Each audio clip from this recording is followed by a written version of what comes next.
Hi, Victoria Casey here, and today's blog is about how much does it really cost to use a realtor. And we've all been kind of conditioned to decades of sometimes half-truths from the Realty Association about uh, why we should pay 6%. And on the blog today, what I was talking about, if you're reading it, is we don't do this thing in any other industry where you pay a percentage of something based on its value. So if I go to a restaurant and I order a meal and I am dressed more nicely, do I need to pay double the amount that someone else is paying for the same meal? So, or if I go to a dentist and I'm wearing nicer jewelry, does the dentist get to jack up the price if my mouth is in better condition and he has to do less work? Because that's what it really comes out to. If your house is in poorer condition or has a lower market value, they're not getting penalized for the difficulty that the realtor is going to have in trying to sell that. There's weeds growing, there's this problem, the roof isn't as good. You, on the other hand, who have an immaculate home whose market value for whatever reason is higher, are paying more. So if you go to the dentist to get a tooth filled and you need less work, does the dentist get the jack up the price? And so today what I was looking at was statistics on the sales of for sale by owner. And I came across this really neat website here. And it was talking about, the truth is, what they were saying that realtors, of course, are fighting back about these new trends. They're threatening their income. Well, duh, we're rocking the boat a little bit. Most realtors are wonderful people, not slamming them, just saying that maybe the traditional way of doing something and getting overpaid for it isn't always appropriate. In the good old days, they had to really go buy your house. There was only one way to get on the market, was they had these big old books, and they did a lot more work.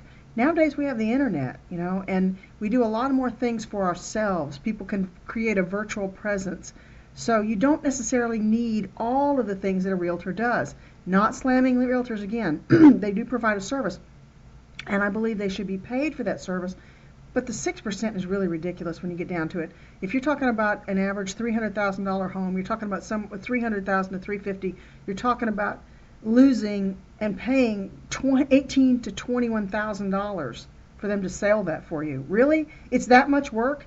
A lot of people don't earn $21,000 in 6 to 8 months. Most people, the average income is what, 36,000? So you're talking about almost, more than half of the wages of 6 months' wages for most people. And that's working 8 hours a day. A realtor is not spending 8 hours a day, for 6 months to sell your home. So I think it's a little bit unreasonable for them to get that kind of money. But we were looking at the for sale by owner, which is one route to sell your property. Personally, you guys know, or if you've been reading the blog, that I favor using a realtor, but a discounted realtor or a flat fee listing. So, and they were pointing out that there's a lot of articles published by local realtors about, and by the Realtor Association, saying that the statistics say that 89% of the for sale by owners, you can see right here, end up losing much more money than if they had hired a realtor. That's not really true. The numbers, as they point out in this article, are actually quite different.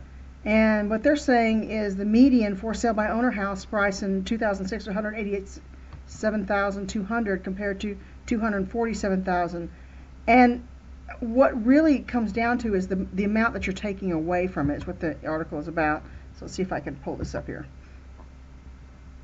And it may not want to pull it up. Well, basically it shows a breakdown of the numbers and of how much of that you're actually taking with you. So home sales, it's just a great article, and basically you're still saving, even if you're selling your house for a little bit less, you're still saving an average of it's usually tens of thousands of dollars versus going with a realtor. And I'll see if I can find that download here, but it's not downloading. But again, go to the site yourself. This is the article. It's a really interesting article. It's www.qcfsbo.com. And actually just look up and also pull up some statistics. Just do a Google search. Another one that's going to be doing later, one about rules and regulations and things like that.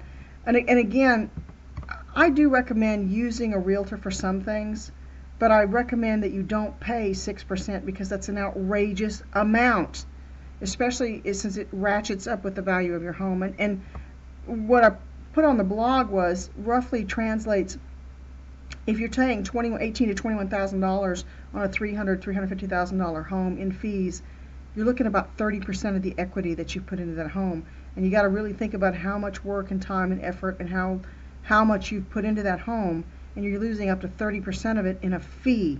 And it really just doesn't make sense when you can do either for sale by owner, or you can do, which by the way has a great amount of support, you can do a flat fee listing tremendously. I've already published a lot of blogs on that.